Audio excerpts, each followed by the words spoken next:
The WNBA refs are in hot water once again after tonight's game. We've got to take this one all the way up to Connecticut Sun. So let's dive in.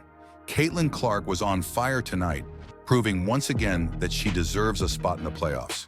She led the Indiana Fever with some spectacular moves. The Fever came out strong in the third quarter, starting red hot, but as the game wore on, they started to slip like they always do. And man, I've been saying this every game.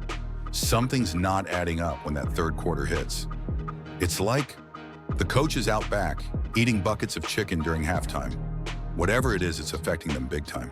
One thing's for sure though, Caitlin Clark left it all on the court tonight.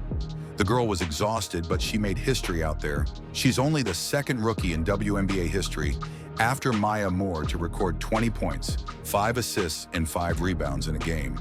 She's been making headlines all season, no doubt about that. But let's talk about the big controversy. There was a moment tonight when Caitlin Clark took a massive hit to the head from Marina Mabrey, and guess what? No call from the refs. Here is footage. Yep, you saw it right there. Caitlin gets knocked upside the head, and the refs just let it slide. This has been the story of her season, man. No calls for Clark. Honestly, I'm relieved the season's over now, because we can finally take a step back and analyze what's been going on with these refs. They better get it together for next season. As for the Fever, they lost tonight 87-81, and that's a wrap on Caitlin Clark's rookie season. She played her heart out with 25 points, 6 assists, and 8 rebounds. But it just wasn't enough. The Fever got out-coached, plain and simple. I wouldn't be surprised if this was Christy Side's last game as head coach. The Indiana Fever have a lot of work to do during the offseason. And speaking of the offseason, Caitlin Clark won't be playing in any overseas leagues or off-season basketball. She's going to take some well-deserved time off to be with her family and gear up for 2025. Now let's hear from Caitlin herself as she talks about the game and how she's feeling going into the offseason.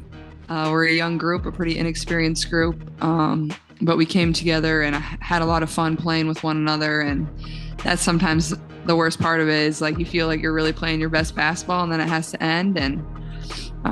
But like I said, proud of this group, stayed resilient all year and had a lot of fun together. Broadcast tonight that you were not going to play overseas, you're going to take some time. Can you just tell us a little bit more about that decision? I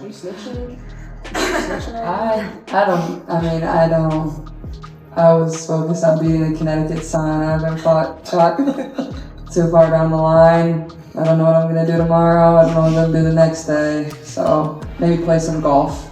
I think that's what I'm going to do until it gets too cold in Indiana. So I got that. I'll become a professional golfer. Not too much, babe. Yeah.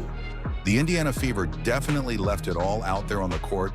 It sucks to see them all lose, but they definitely made their mark this season, and it is over. You can tell Caitlin is a competitor. She's taking the loss hard, but she knows there's room for improvement. And as we get prepared to rebuild, Caitlin Clark would not be playing in any off-season basketball, which means that she's not going overseas, she's not planning on Unrivaled. They did detail that at the conclusion of this game. Caitlin Clark, more like you, will be spending time with family and getting prepared for the 2025 season. But guys, get down in the comments section and let me know your thoughts about this. Thanks for watching.